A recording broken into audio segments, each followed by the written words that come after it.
Hello there, thanks for coming by PosterCentral.com's video blog today.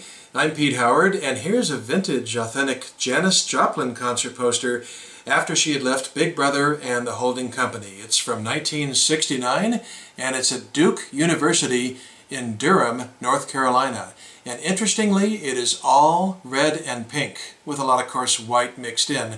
That's a most unusual color scheme and is a little bit psychedelic and a little bit hard on the eyes and a little bit fun. So this is a rather unusual piece and a lot of fun indeed. So you can barely make it out of the top there. I'll zoom in a little bit, but interestingly the concert was presented by the Student Union Major Attractions Committee.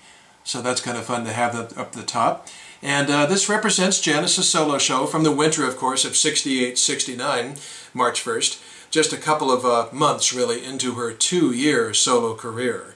And this was Janis performing with her new band, which featured Sam Andrew on guitar from Big Brother and the Holding Company, whose last gig she had played with in December.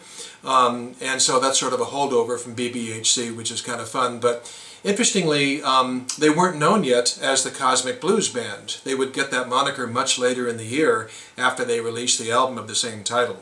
But it's sort of a moot point because notice the poster doesn't say "and her band" or whatever, or the name of a band.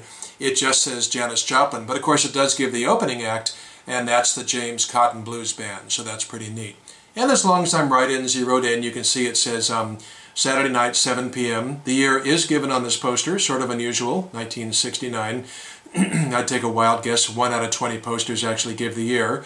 And then tickets are $2.25 general admission and $2.75 for reserved seats. And you gotta love it if you if I got in close enough, you could see that's sort of white on white in some areas. But the tickets were available only at the main quad and at 3 local record bar stores. So that's really neat. You either get them on campus or you get them at the local record store and that's it. Or actually a 5th option is by mail order, and the address is given on here for mail order tickets as well. And you know, in this era of computerized concert tickets and all the scramble to get the best seats, one has to, I certainly have to wonder how, in the old days, even though I did buy concert tickets myself in 1969, I wasn't paying attention, you know, what did they do with the first 10 rows of a Janis concert like this if you've got hard tickets, not computerized, and 5 locations? Mail order, 3 record stores, in the box office. Did they have like each location get, you know, 4 or 6 front row tickets, 4 or 6 second row tickets, and so forth? Or maybe they saved the first 3 to 5 rows for just the box office the moment they went on sale or something. I don't know, kind of interesting to sort of think about that. So, as I said though, it's sort of hard to read that ticket information down in the corner because of the white on white. But that leads to another point about this poster, a very curious point, and I don't have it figured out, and I've showed it to a couple of poster expert friends and none of us have it figured out. This, you know, this white stripe, if you will, down the right-hand side of the poster. Is that a sun fade? You know, was it left for a couple of years in direct sunlight with something covering the rest of the poster and leaving this exposed? Is it possibly that? Is it a printer's flaw? Like they just, you know, the ink wasn't right on that side of the poster? Or is it a design element? Does it look just sort of cool and offsetting enough that the designer of the poster thought, that'd look pretty good, you know, instead of just pink all the way across, let's put that stripe down the right-hand side. Well, you know, there's one way to find out for sure, and that's when you come up with another copy of this and send me a picture of it if you would. Then I will know if, you know, what that white stripe is, design element, fade, or a printer's flaw, because if it's a printer's flaw, I suppose it could have happened on more than one.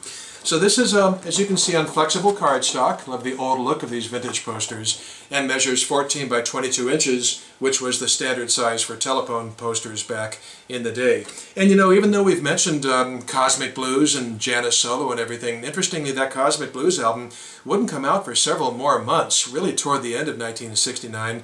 And at this time of this show, March 1st of 68, Cheap Thrills was still in the nation's top 20 Billboard magazine album charts. It was in the top 20 grouping of, you know, the long album charts, which I think was a listing of 200. So she was very much, you know, and Sam Andrew was on guitar, so she was really betwixt and between Big Brother and her full-fledged solo career at this point, just a couple of months into the solo stuff. But, you know, a nice compelling poster with a great image of Janis, and 1969, the end of the 60s, I just love it. I think it's great. So Thanks a lot for stopping by. Hope you enjoyed it. We'll see you next time. Bye-bye.